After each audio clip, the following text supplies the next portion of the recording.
Ciao a tutti ragazzi, benvenuti! Come state? Bene, tu? No, dicevo allora. Tutto a posto, sei carico? Oggi Sono carico, sono abbastanza carico. Mi sono svegliato un po' incazzato. Strano, continuato, sono ancora più incazzato. Roberta Stefanini, Ciao. signori. Ciao Roberta, come stai? Bene. Tutto bene? Sì. Sì, non ti sei svegliata sente dalla voce incazzata? No.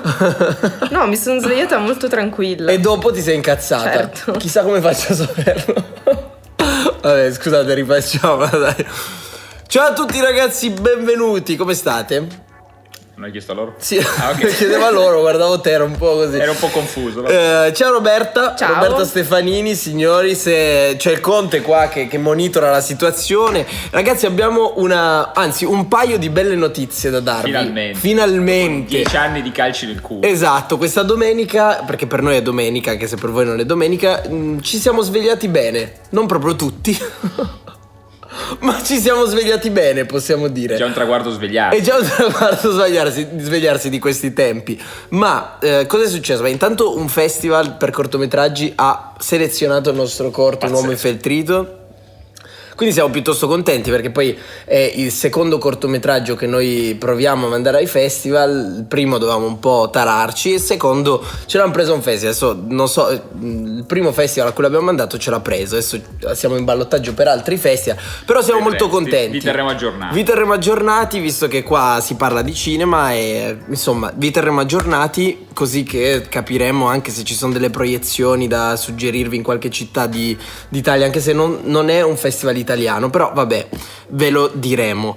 Detto questo, abbiamo un'altra bellissima e importante notizia, un'iniziativa del Conte e di Carola, che ringraziamo per questo. Quindi Edo, se vuoi venire anche qua a suggerirci, dirci se sbagliamo qualcosa, però credo che il punto sia il nostro tecnico. Allora, abbiamo chiuso una collaborazione molto figa, anzi hanno in realtà chiuso una collaborazione molto figa con una piattaforma che noi amiamo moltissimo, e non lo diciamo per marchettata, ma proprio perché effettivamente noi amiamo profondamente quella piattaforma. È una piattaforma a cui mi ha introdotto in realtà Iota, Gianni, un nostro artista, nonché uno dei miei più cari amici, insomma, che mi ha regalato per il mio compleanno nel novembre scorso un anno di Mubi.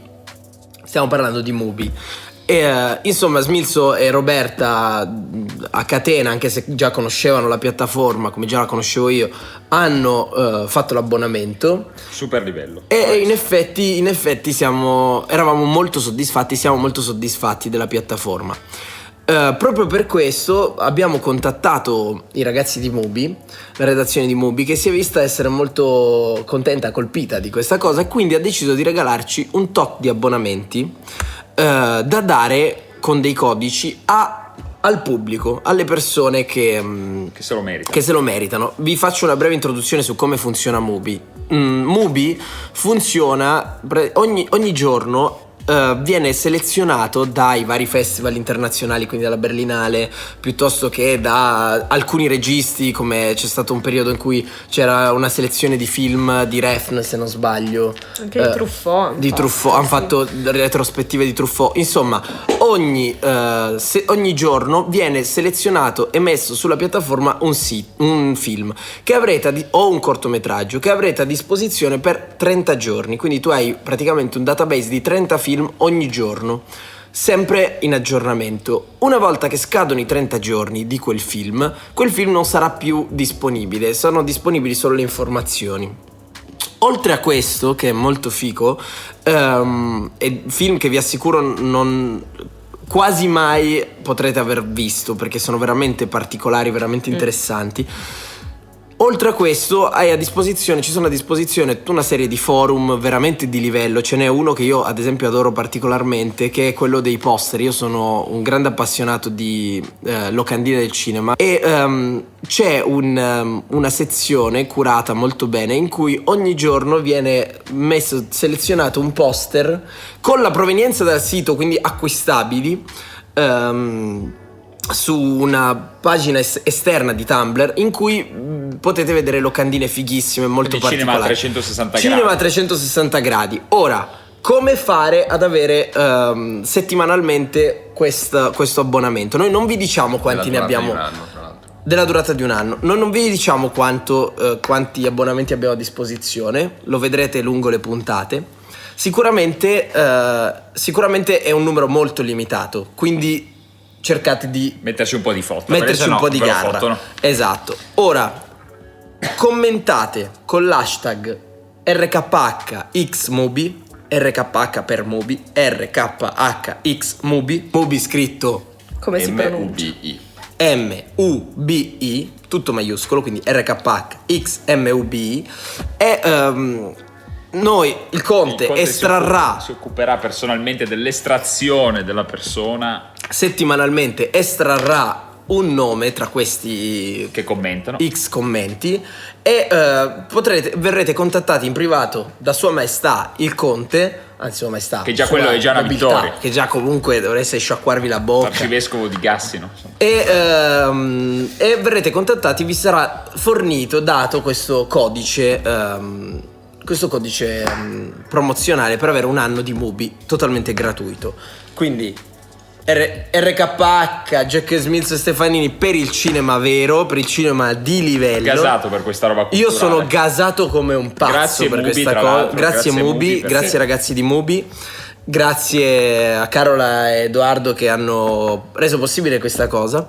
Tra mercoledì sera e giovedì, ecco, verrà estratto il nome, quindi avete tempo una settimana per commentare. Mi raccomando, commentate. Cioè ogni nome commenti una volta sola, non commentate, conta comunque una volta. Sì, esatto. Se esatto, 200 volte conterà sempre solo. commentate anche solo per rendere più facile, Edoardo, ritagliarsi tutti i nomi, che poi non si sa bene. Ecco, un'altra cosa importante, questa è una bella occasione per sicuramente condividere il podcast a altre persone, ma anche condividendo il podcast, cioè non andate dai vostri amici e dite commenta qua sotto RKHXMobi, così se lo vinci me lo piglio io. Cioè cerchiamo di un evento culturale, cerchiamo un attimo di darci un peso, cioè. Cerchiamo di dare un peso, quindi condividete questo podcast ai vostri amici, podcast oppure video su YouTube. Ecco, stiamo parlando ovviamente di un'iniziativa su YouTube, quindi se lo state ascoltando su Spotify trovate sul canale RKH Studio il video. E così facendo, mi raccomando, con un po' di correttezza, un po' di raziocinio, un po' di non fatevi 50 profili fake, insomma tutta una serie di accortezze. Non ce n'è bisogno, abbiamo un po' di settimane a disposizione, non molte, ma abbiamo un po' di settimane per condividere più volte questa cosa. Tanto noi siamo dei malati mentali, io so tutti i nomi di tutta la gente che commenta di solito, quindi anche se vedo nomi nostri, strani io me ne accorgo. Podcast cinema discriminato, finalmente faremo, spero, un po' di commenti, quindi mi raccomando, è una buona occasione per condividere questo podcast e questo video ai vostri amici e riuscire a vincere un abbonamento di qualcosa che veramente, se siete appassionati di cinema come noi, vi assicuriamo è veramente qualcosa di figo e di livello, è veramente interessante. Quindi grazie Massaglia, grazie Carola, grazie Mubi, possiamo iniziare. Di che cosa parliamo oggi, signori? Vai Roberta. Allora, oggi parliamo di 2 film di una regista iraniana, Marjan Satrapi. I film in questione sono Persepoli, che è il suo primo film, e Pollo alle prugne, che dovrebbe essere forse il secondo, se non sbaglio. No, è il terzo, mi sa. Se non sbaglio sì, ne ha fatto un altro in mezzo. Forse è l'ultimo. No, è il secondo. No, l'ultimo dovrebbe essere The Voices, se non sbaglio. No, in realtà ne ha uno in uscita nel 2019, che è Radioactive. 2019, quindi l'anno scorso in realtà. Sì, che però ci siamo persi evidentemente. Però sì, Persepolis e Pollo alle prugne sono i suoi 2 primi film. Poi C'è un terzo del 2012 che non conosco, e The Voices, che abbiamo visto. Ah, 2012 è vero, ok. The Voices anche l'ho visto, tu l'hai visto The Voices? No. C'è su Amazon Prime, se vi interessa. Allora, che dire Persepolis, che dire intanto di Marjan Satrapi? Vabbè, Marjan Satrapi è una regista iraniana, come abbiamo già detto. In realtà è una fumettista. Sì. Fumettista, regista, mi tengo qua gli appunti, una persiana, che fumettista, regista, sceneggiatrice, illustratrice iraniana naturalizzata francese. Ora, lei, tra l'altro, questa è una famosa meme in realtà di Marjan Satrapi al Festival di Cannes.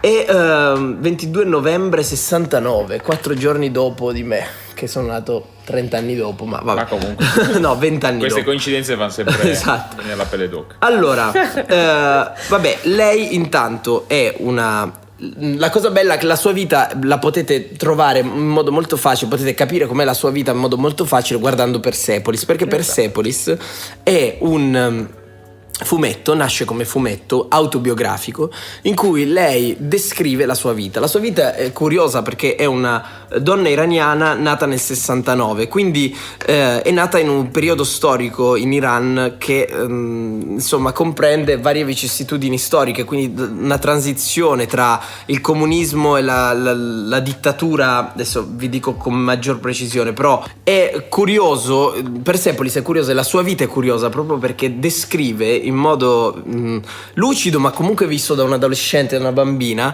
il passaggio in Iran dall'ordinamento di una monarchia alla repubblica teocratica, passando per la rivoluzione islamica. Quindi la rivoluzione islamica che, come testimonia Persepolis, è finanziata da ambo i lati dall'Occidente, di fatto, come vabbè sappiamo molto bene. E quindi c'è questo incontro generazionale in Persepolis della nonna che ha vissuto un periodo di monarchia in Iran, ma che in realtà era molto più libero dal punto di vista delle restrizioni della libertà individuale. Non c'era stata la rivoluzione islamica che insomma obbligava le donne ad esempio a girare con il velo, quindi in Persepolis lo vedete molto bene, potete vedere in modo molto chiaro come questa difficile transizione questo ricambio generazionale tra la nonna che ha vissuto questo periodo di normale, possiamo dire, alla madre che invece ha vissuto un po' a cavallo, fino alla figlia che si ritrova in questa famiglia con ideali comunisti, si ritrova spiazzata, no? Si ritrova con dei genitori che la vogliono mandare la vogliono mandare in Europa perché si rendono conto che le restrizioni in Iran sono diventate claustrofobiche in realtà per la popolazione, soprattutto per una giovane donna. Quindi lei riesce ad andare in Svizzera, in Persepolis si vede lei in Austria. Scusate, in Austria, riesce ad andare in Austria e in Austria in realtà vive piuttosto male la sua adolescenza, perché comunque gli manca la sua famiglia, le manca l'Iran, le manca la nonna banalmente, ok? Quindi torna, fa in modo, dopo una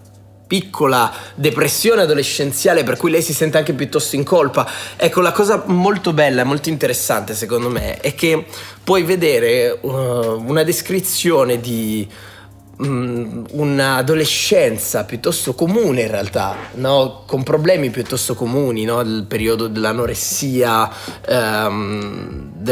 non grave, insomma, diciamo un periodo di disturbi alimentari, scusate, ecco, più corretto il termine, il periodo degli amori che la deludono. Lei è depressa fino al punto di dormire in Austria, dormire fuori, stare male, insomma viene sbattuta fuori.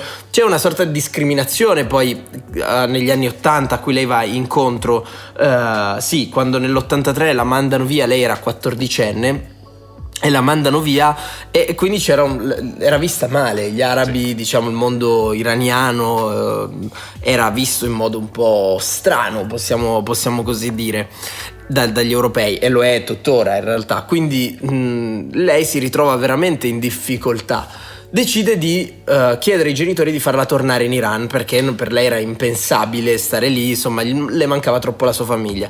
Il problema è che tornando in Iran in realtà lei aveva questo ricordo, pare avere questo ricordo un po' idilliaco, no? Sì, perché era ancora tutto all'inizio di questa rivoluzione. Esatto. Quando lei arriva si rende conto che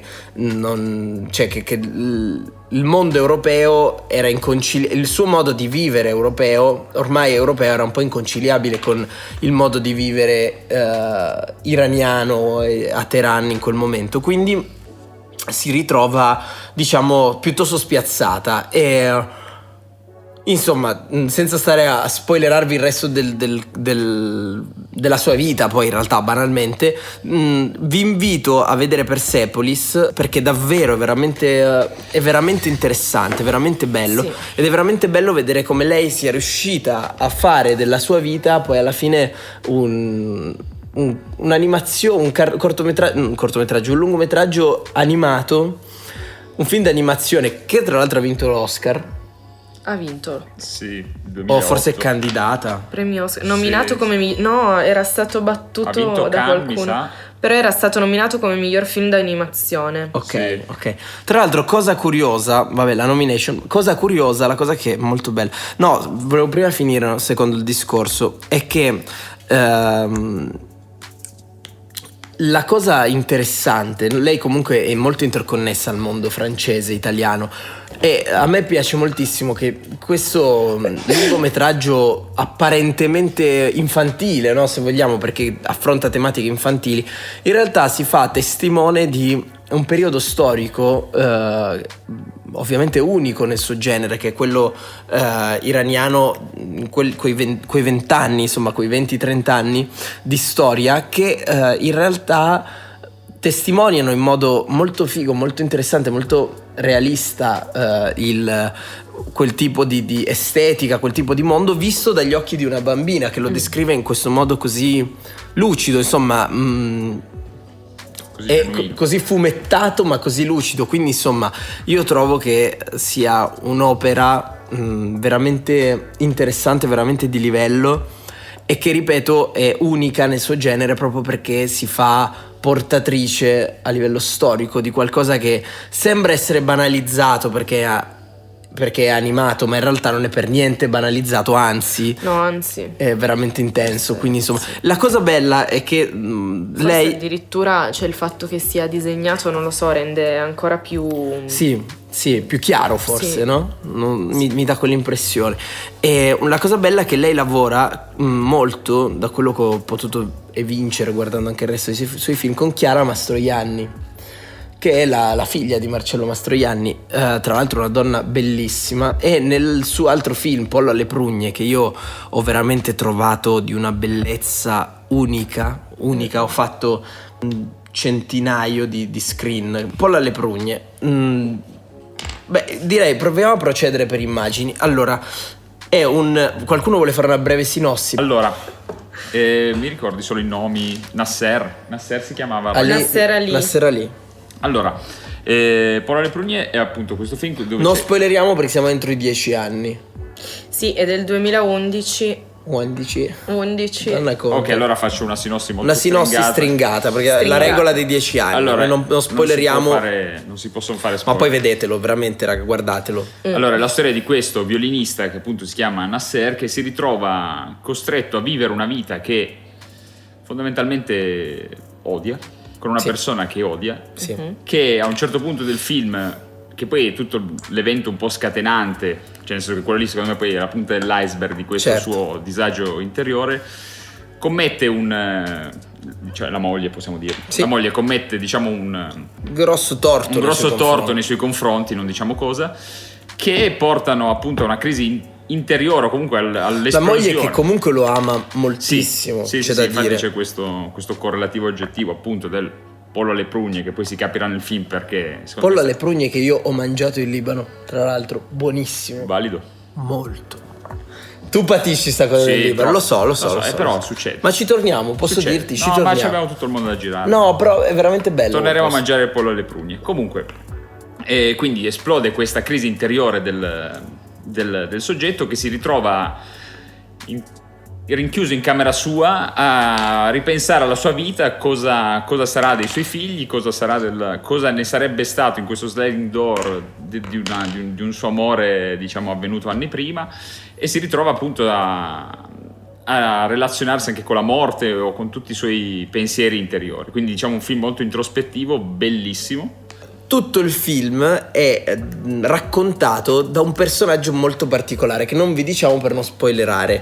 Però questo personaggio che a un certo punto fa la sua cosa, tu senti questa voce esterna molto accattivante, molto interessante, e a un certo punto ti raccontano chi è questa voce narrante esce fuori all'interno del film, ed è il motivo, e ti spiega anche perché ci sono tutti questi flash forward, questi flashback, no? Molto lucidi, che sembrano un po' tipo ma com'è possibile? Ecco, quindi guardatelo davvero. Ora, 2 film molto belli. Ma The Voices esce un po' esce molto. Sì, fotograficamente è sempre bellissimo comunque. Sì, ma comunque molto carino, interessante. Molto carino con Ryan Reynolds. Anche questo comunque, vabbè, magari lo decido proprio nelle immagini. Anche questo parte disegnato, parte no. Sì, esatto. Ecco, sì, una The Voices no. Non l'ho visto. Cioè, The Voices no, non è disegnato. Ecco, la cosa bella che insomma che a me ha colpito, non mi sembra, ma non mi ricordo, vero Robby, che non c'erano disegni? No. La cosa bella di Persepolis, di Marjan Satrapi, è che mantiene in questi 2 film, sai, lei è una fumettista, quindi i campi larghi di Pollo alle Prugne sono tutti disegnati in modo palese, ma è bellissimo. Io li descriverei. Vai. E poi rimandiamo in sovraimpressione. Allora, ci sono queste. Quello che sto guardando è il primo. Cioè, questa è bellissima. L'ambientazione, io credo che sia girato a Teheran, ma non ne sono così sicuro. Guardi un secondo, Roby. Perché mi sembrano comunque ambientazioni molto ricostruite, ma comunque bellissime. Parzialmente sarà sicuramente girato lì, ma molto sa anche di studio. A me questo sembra un po' uno studio in realtà. Veramente pieno. Tipo, quale stai guardando? Quell'establishing all'inizio di quella via? Sì. Secondo me un po' cioè, io ho avuto il dubbio fosse ricostruita perché vero? comunque non si vede, cioè sembra chiusa, non si vede il cielo. Io quando non vedo il cielo è perché penso che sia ricostruito in studio. Non so sentila la produzione. Non so perché. La produzione. Però posso dirti che comunque Roberta, guardi i film con Roberta e nota delle cose a cui uno non, perché sai, dipende poi dal lavoro che fa ognuno, e nota delle cose fighe a cui non fai caso a volte. Sta roba del cielo è interessante. È figa, esatto, non ci avevo pensato. Mette il monocolo Roberta quando non vede il cielo. Tra l'altro c'è Chiara Mastroianni in questo film che fa la figlia cresciuta in un flash forward, ed è incredibile, che diciamo ha preso un po' questa ecco, tutto il film si basa su questi 8 giorni di fatto. Lui si dà 8 giorni prima di compiere un gesto estremo, diciamo, possiamo dirlo questo. Si dà 8 giorni, quindi è la storia di questi 8 giorni in cui cerca di capire se vale la pena, insomma, pensando a tutta la sua vita. Tra l'altro invece in Persepolis doppia la ragazza giovane, cioè poi diventa Cortellesi. Sì. Cortellesi fa lei da grande. Sì. Invece da giovane è sempre lei, quindi. Sì. Sicuramente. C'è anche, ho letto tra i titoli, Isabella Rossellini. Io non so se sia parente di. Vediamo. Guarda un po'. Però questo in Persepolis ho letto che faceva qualcosa, ma non so se è l'attrice o la produzione, che ne so. E la. La sua crush. Ma davvero? È lei? No, lei? No. È la madre. È la madre. Ok. Perché era troppo grande. Troppo vecchia, insomma. È la madre. È la madre di lui da piccolo, in poche parole, giusto? Sì. Lei, no, la ragazza è Golshifte Farahani. Bellissima, tra l'altro. Molto bella. Cugina di Keivan. Che salutiamo. Ciao fratello mio, che so che ci ascolta sempre. Ciao Keivan. Tra l'altro Keivan, vedi, per noi uno dei nostri migliori amici che è iraniano, e lui conosceva molto bene Marjan Satrapi e Persepolis, ad esempio. Quindi a testimonianza del fatto che è qualcosa che da iraniani sicuramente ha una valenza molto importante. Va bene, nello Scream 2 c'è lui che suona il violino ed è incredibilmente bella fotograficamente, così come nella 3 ci sono questi fondi con questi colori molto fighi. Ecco, mi piaceva moltissimo questa, dove c'è quell'attore francese, quello a cui mi sfugge il nome, quello a cui manca un braccio, o comunque la polio, credo, insomma un braccio, è presente, ha fatto Angela, e quello è molto famoso in Italia per quella roba di Stromae, che è quello che passa e gli dice come fare la melodia. Okay, ma in realtà è un attore famosissimo francese che ha un braccio appunto che ha un braccio. Non mi ricordo cosa, tipo monco o non ce l'ha? No, è proprio, ti faccio vedere. Jamel Debbouze ha praticamente un braccio, vedi che ha il braccio destro che insomma è. Però ha questo viso molto... È pazzesco, sì. una faccia pazzesca. È molto bravo, mi piace proprio tantissimo lui. Ed è un attore molto famoso in Francia. Ed è molto bello questo screen. Lui gli parla di questo antiquario che ha appunto un negozio con un violino che sarebbe appartenuto a Mozart o Beethoven, non mi ricordo a chi, perché lui è alla ricerca di questo violino, no? Adesso senza spoilerare, però è alla ricerca di questo violino. Ed è bello perché se vedete sotto i volti appare questa luce, no? Che questa apparizione, questa sorta di sogno con lui con suo fratello, una sera lì con suo fratello, c'è questa luce nella parte interiore, e poi quando se ne va via l'apparizione si dimmera proprio la luce, sparisce come se, cioè non di netto, proprio va via insieme all'apparizione. Poi ecco, c'è queste belle scene, la famiglia nella 6, insomma, che si vede questa sorta di questo totale con la famiglia un po'. Ecco, questo era quello di cui vi parlavo prima. Se vedete, tutto lo sfondo è palesemente disegnato, ma è proprio voluto, cioè nel senso è qualcosa di, cioè se guardate il film si vede che non è finto, è una scelta stilistica, è una scelta stilistica che secondo me rispecchia molto l'idea di cioè volersi portare dietro lei come fumettista una sorta di tratto stilistico, background, che mi spiace non aver visto in The Voices, o magari non ci ho fatto caso, ma non mi sembra. Secondo me è proprio la storia che non richiedeva quel Esatto, tipo di estetica lì, mentre questi due sono molto più...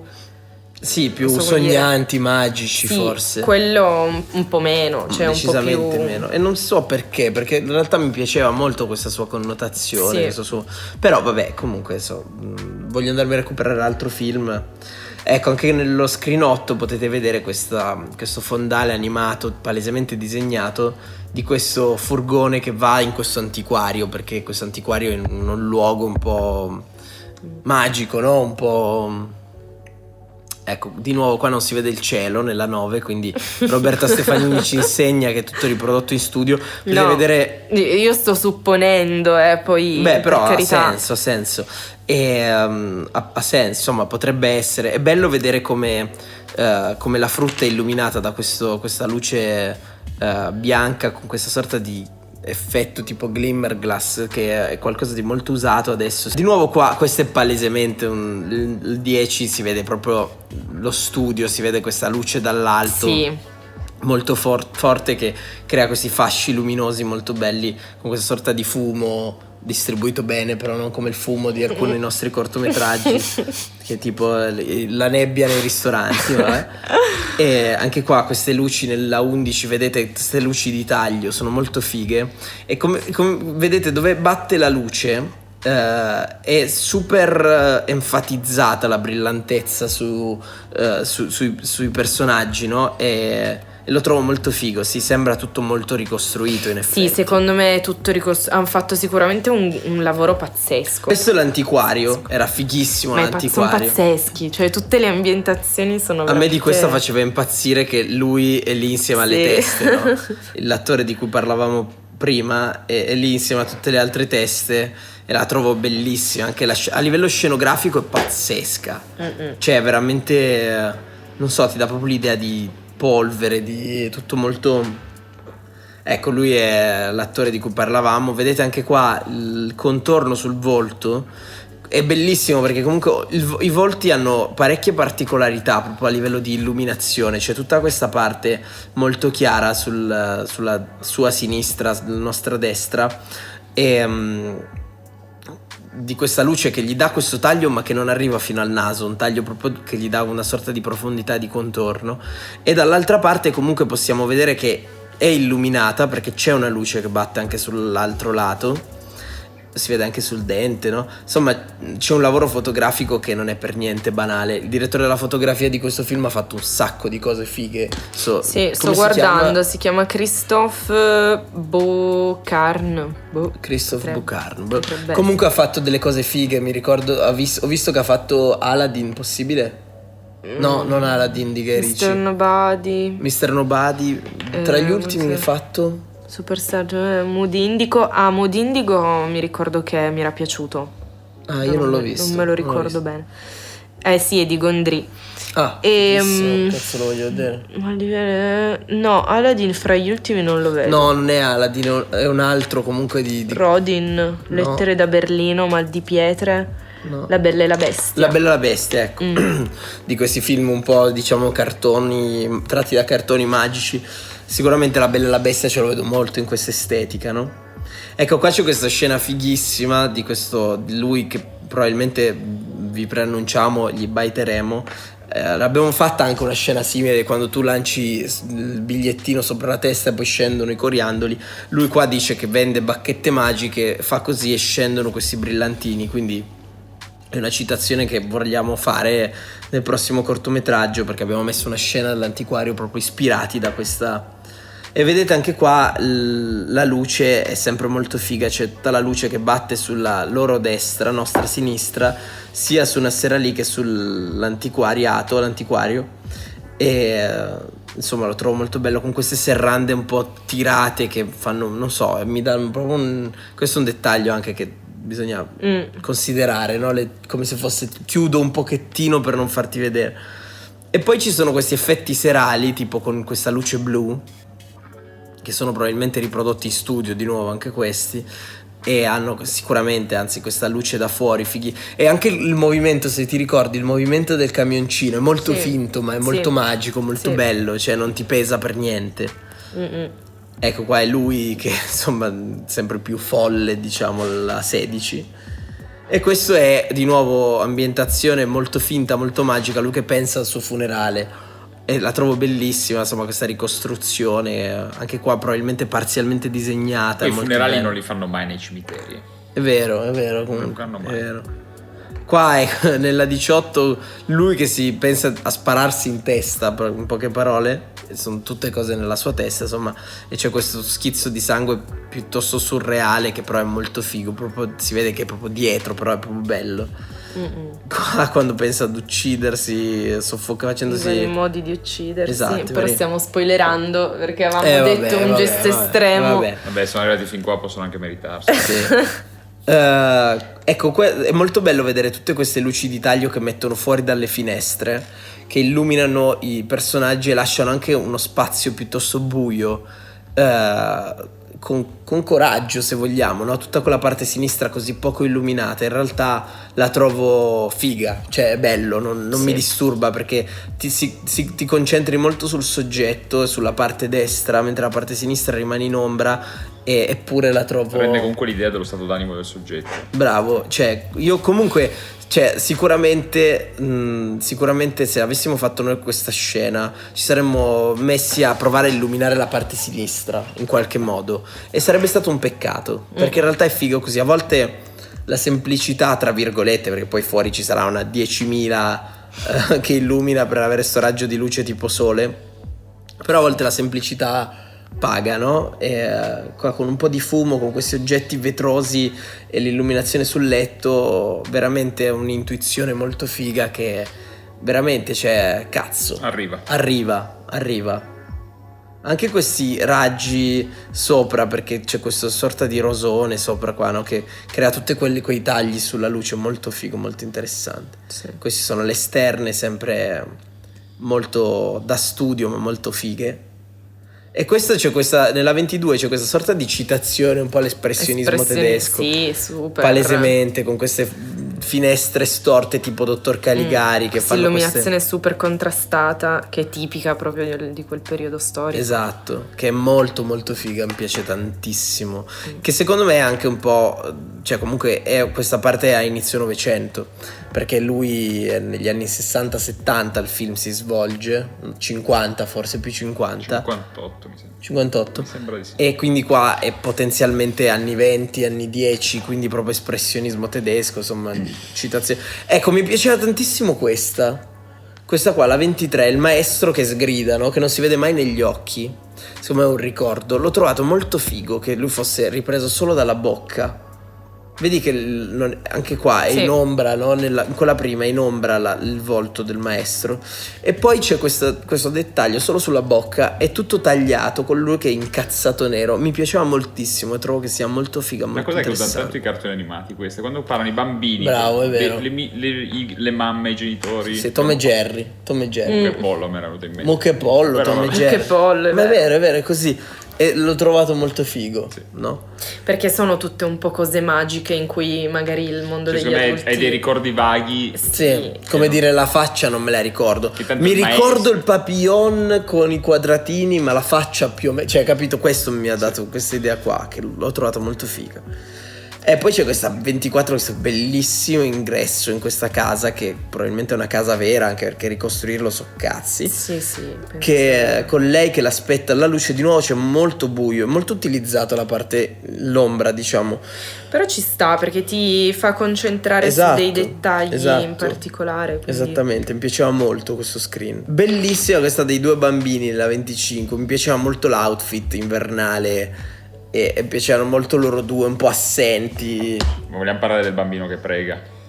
Il bambino che prega, gigante, Madonna, quella scena. Sembrava fosse quello che se ne sbatteva più di tutti. Bellissimo, bellissimo, Praticamente c'è.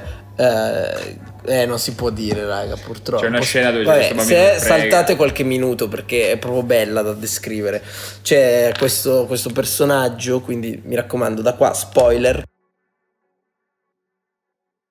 E c'è questo personaggio che gli dice che probabilmente il motivo per cui lui non riesce ad andarsene è perché qualcuno sta pregando per lui, una cosa del genere. Gli racconta una storia di un altro che non riusciva a morire perché qualcuno ossessivamente stava pregando per lui, quindi probabilmente qualcuno stava pregando per lui. E si vede questo bambino che fino a quel momento sembra totalmente disinteressato, stupidino, proprio, che invece è lì che sta pregando per lui e facendo l'ennesimo torto al padre, poi in realtà, no? È Però molto bello. Anche quando dice mio figlio da grande voglio fare il macellaio. Madonna, che bello, che bello, che bello. Vabbè, cioè da qua bambino veramente bellissimo, forse da non sottovalutare. Bravo, da non sottovalutare. E quindi bellissima questa scena. Guarda la matriosca dietro illuminata, non lo so, ci sono dei dettagli, quel corno, sono dei dettagli molto fighi. Quindi queste è un po' alcune delle scene che più mi hanno colpito fotograficamente. E insomma è un film che io ho adorato. Scenograficamente, registicamente veramente una bomba. Per me è uno dei miei film preferiti probabilmente in assoluto, sinceramente, vi dico la verità. Sì, cioè... devo dire che è un film veramente bellissimo esteticamente, ma anche la storia è super azzeccata, quindi... Ecco, su Netflix, scusate se vi interrompo, ho visto questa cacata di film di Angelina Jolie. Che non avevo visto che era di Angelina Jolie, se no probabilmente. Però fotograficamente ha vinto miglior fotografia, credo, di quell'anno. No, solo in quella. Unbroken. No, in realtà il film non è per niente male, è proprio un po', sai, quei film un po'. Ora, cosa volete aggiungere? Allora, io innanzitutto vi ringrazio per avermi considerato questi due film che mai avrei visto da solo, perché o magari fra 10 anni. Quindi questo è il succo poi. Sono stato veramente contento, nel senso che sicuramente quella parte di storia dell'Iran non l'avrei studiata diversamente, o comunque non l'avresti scoperta, diciamo. Cioè non così in modo così. Non così. Certo. E la cosa che mi dicevi tu quando me l'hai consigliati, che ho ritrovato appunto questo neorealismo iraniano, cioè certo. Vedere questo neorealismo italiano, scusa se ti interrompo, con le figlie del neorealismo italiano. Si vede che c'è una stracultura di questa donna nel fare, perché non c'è nulla a caso, cioè veramente tutto, cioè secondo me adesso anche la matriosca illuminata non escluderei che fosse la Russia, capito? Cioè vedi i bambini che saranno il futuro e poi vedere la Russia, cioè non lo so, segmentare. Perché la Russia? Perché comunque poi, cioè, lui si immaginava poi un futuro in Europa dei figli, o comunque in America, insomma, guerra fredda di quegli anni dopo, cioè loro sarebbero cresciuti comunque in un clima europeo. Può darsi, magari pippa mentale mia, però sicuramente c'è un motivo, poi magari non è questo, ma sicuramente c'è un motivo. Anche i bambini sono molto russi in quel momento, non so. E comunque ho trovato un femminismo bello, costruttivo. Sì. Questo qua ecco, io voglio dire questa cosa. senza stare a fare polemica, chi se ne frega, però abbiamo visto, insomma abbiamo tra virgolette subito, no, ma ci sta assolutamente, non è una critica, delle sorte di ripercussioni sul nostro lavoro a causa della presa in giro tra virgolette su Frida, no? Ora ovviamente per noi è un po' un gioco, poi per carità sicuramente non siamo grandi estimatori di quel tipo di contenuto perché lo troviamo banale, non lo troviamo sbagliato, lo troviamo banale. E credo che in realtà Smilzo in particolare, soprattutto per chi non lo conosce, è molto difficile da comprendere quanto lui sia in realtà ancorato alla passione per le cose che vogliono dire delle robe, cioè nel senso con qualcosa che cerchi di... Secondo me c'è un modo per dire le cose, esatto, che cioè, secondo me le persone che hanno fatto, cioè una persona, cioè se questa donna nel film spiega che le donne iraniane venivano sposate da un soldato, poi stuprate, poi uccise, e tu fai un film in Iran e vieni esiliata dall'Iran e fai un altro film, perché comunque anche questo film qua fa vedere comunque un Iran che non è così brillante, diciamo così, almeno dal mio punto di vista. Certo. Cioè, è una persona che io dedico la mia vita a descrivere l'Iran e quello che secondo me dell'Iran è sbagliato o giusto, insomma dipende dai punti di vista di cui a me non frega niente. E quindi dico, questo è una cosa costruttiva, cioè fai dell'arte cioè utilizza l'arte come motore di crescita non culturale, per arricchirti e fare 1 milione di follower sulla pagina. No, ma non voglio aprire nessuna discussione.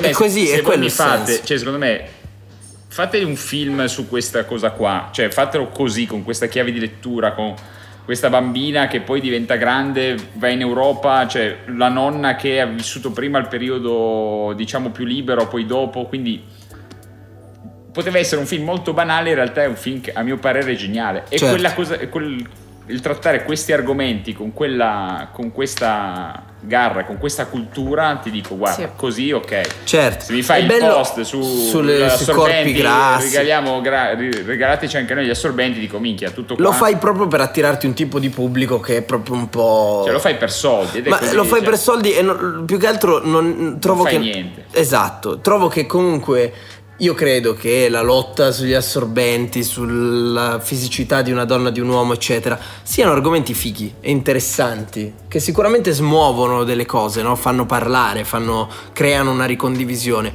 Insomma, c'è modo e modo per trattare un argomento e per riuscire. Ora, questo ovviamente chi ha la pagina di Frida lo sa molto bene.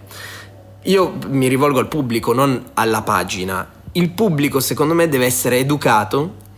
Perché anche per noi, cioè probabilmente se io avessi visto 10 anni fa Persepolis mi avrebbe annoiato, mi spiego, cioè avrei detto che palle, cazzo me ne frega dell'Iran, perché poi è così, cioè no, adesso dico Persepolis per dire, perché è talmente bello che è impossibile che ti annoi, però mi ricordo quando vedevo alcuni film che sottovalutavo, e li sottovalutavo perché non ero pronto ad analizzare quel tipo di cinema, perché magari ricercavo nel cinema delle cose più banali, più semplici, più giocose, più film d'azione, no? Quando il film era più una cosa ludica. Sì, quando avevo 15 anni volevo vedere sparare nei film, no? Cioè, sì, certo. Adesso se vedo un film tipo Transformer mi annoio a morte, cioè, non lo posso fare, anche i film sui supereroi mi annoiano un po'. Da piccolo mi piacevano moltissimo, credo che sia una questione di educazione, no? Educarsi al tipo di contenuto, al tipo di cultura, poi ti fa vedere le cose in modo un po' diverso, no? Ti fa dire ok, forse questa cosa qua poteva essere trattata in un altro modo,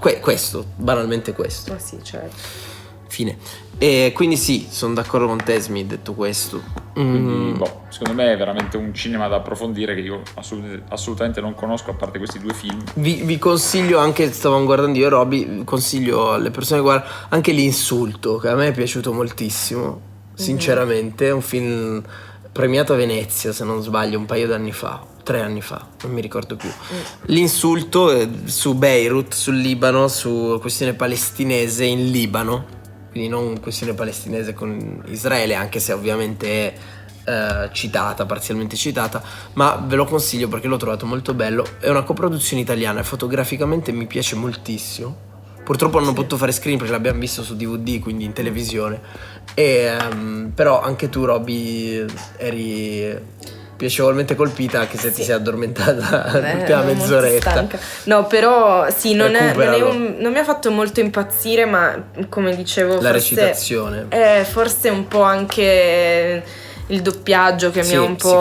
Sicuramente. E poi sicuramente cioè io trovo che ogni paese, ogni cultura abbia una recitazione super specifica a cui magari uno non è abituato. Sono d'accordo. E quindi hanno quel tipo di recitazione lì a cui non sono abituata e magari un po' mi ha spiazzata. Sì, io devo dire che verso la fine l'ho trovato sempre più bello e soprattutto al di là di questo mi piace molto utilizzare il cinema per scoprire e capire delle cose, delle dinamiche sociopolitiche che magari non ho mai considerato. E quindi... io consiglio invece, per chi dovesse vincere Mubi o chi ha già Mubi, Il tempo dei cavalli ubriachi, che dovrebbe rimanere ancora un po' in... Lo guardo, io non l'ho visto. Sì, che è sempre un film iraniano e lo consiglio, è un po' più peso, un po' più documentario forse anche nel tipo di riprese, nel tipo di cose, però è molto bello. Bello, grazie. E io a sto punto chiudo, cioè sempre un film persiano che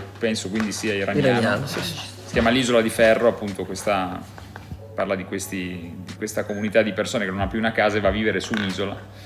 Su questa nave abbandonata e il padrone di questa nave pian piano vende i pezzi di questa nave per cercare di fare soldi per ridare una specie di Mosè, diciamo. Figo. Sì, ecco, su Mubi la cosa figa è proprio questa, potete scoprire cinema anche esterofilo. Ci sono pochi film in italiano e pochi con i sottotitoli in italiano, però è molto interessante. Molto interessante. Seguite la pagina Instagram di Mubi, tra l'altro, che è molto figa e ci fa vedere anche Mubi di altri paesi, quindi ci sono anche il Mubi inglese. A volte patisco perché vedo quello inglese, c'ha delle cose fighe che vorrei vedere.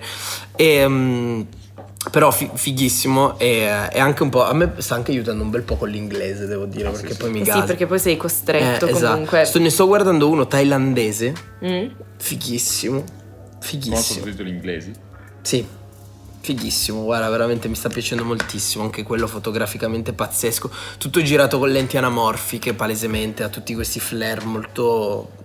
lo vedi proprio, vedi che la lente distorce molto l'immagine, quindi molto figo. Va bene, votiamo Persepolis 9. Persepolis.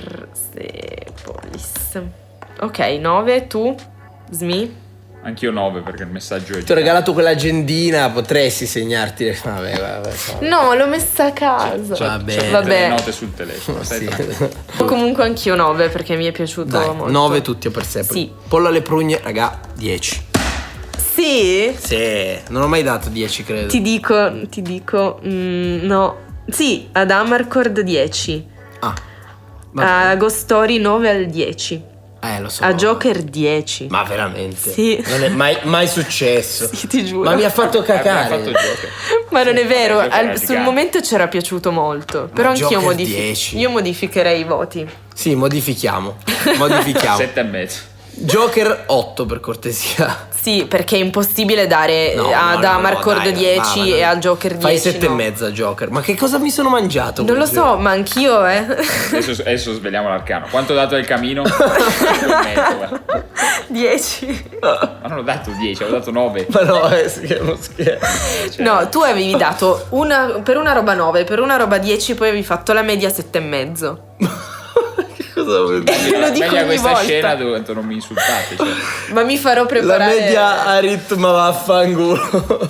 Comunque io anche voglio modificare il mio voto al Joker. Che avevi dato? 10, tutti Ma e tre come? 10. Ma come? Anche Smi 10. Vabbè, raga, comunque Joaquin Phoenix in quel cazzo di film. Sì, ho capito. Io do 8. Ok, io 7 all'8 facciamo Io così. 7,5, vaffanculo. Io non mi rimango. Anche c'era Ben Affleck in Tra l'altro. No, quel che è stato, ero ignorante ed è giusto che paghi l'ignoranza. È vero. Magari correggilo di fianco, cioè mettiamolo la correzione. Cioè, è bello come comunque evolve la tua dinamica di cinema. Esatto, come ci magari ripensiamo, capito? Io da 10 passo a 7,5, pensai che minchione. Ma 10 un po' troppo, dai. Troppo. Dai, ma eravamo scherziamo. entusiasti. Che poi diciamocelo, Roby, Joker bello, ma ti ha... un po' triturato le palle. Diciamo, il RKH meme già sai, mi ha un po' triturato le palle. Ok. Allora, io invece all'altro, a me è piaciuto di più Persepolis. Ah, ok. Anche se registicamente a quello me è una quello bomba mi ha atomica. ammazzato. Perché come si ammazza tutto lì che cade sulla sedia. Madonna, bellissimo. Quindi se mi è piaciuto di più Persepolis, a questo darò 8 al 9, cioè 8.8. Ok. 8.8. Ma guarda, posso chiederti di darmi 9.8? Visto che facciamo questa cosa dei decimi, ti chiederei 9.8. A cosa? A questo? A Pollo alle prugne. Va bene. 9.8. Qual era l'altro 10? A 9 al 10, beh, ci sta. Agostori o 10 ad Amarcord? Agostori, mettimi 9,6. Però come correzione, eh. Va bene. No, però era già 9,6 è già quello. No, va bene. 9,5. Sì, no, 9,6 voglio dare. 9,6. Agostori, ok. 9.6. Io do anche a questo invece 9, che mi è piaciuto molto. Io ho dato dei 10, così sentiamo l'ignoranza. Sentiamo. costa. Allora, Joker, Ok. Il conformista. Anch'io ho dato 10 al E io? conformista. Tu hai dato 9.5. Ci sta, confermo. Poi hai dato 10 ad Amarcord e basta. Va bene. Ho fatto più cagare altre volte. Io ho dato 10 anche a Qualcosa di Kubrick. Lynch avrei il minchia. 2001. Sì, Kubrick, Mulholland Drive, insomma, ad Amarcord. Follia. Follia. Va bene, ragazzi. Allora, mi raccomando coi commenti. RKHXMubi. E godetevi quest'anno di Mubi. Goditi quest'anno di Mubi. Ciao a tutti. Ciao.